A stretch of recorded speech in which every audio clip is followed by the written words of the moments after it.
Does it have voice? Yeah, here we go. So in the videos, if I say hey SIRI, everybody who's listening who's got an Apple phone, it will instruct their phone to do it, and it can get really annoying. But if you're just driving along, you click the voice activation. Press the voice recognition button once to use the built-in voice recognition, or press and hold it to use your smartphone's voice recognition. Please press the button.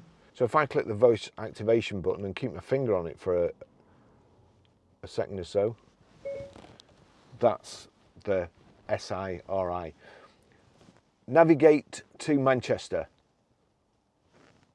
Getting directions to Manchester.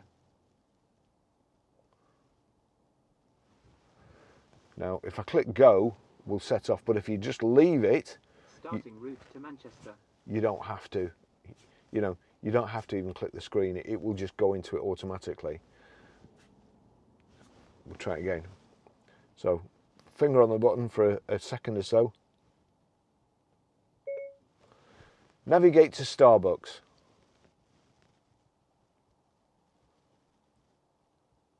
One possibility I see is Starbucks in Chorley. Do you want that one? Yes. Getting directions to Starbucks.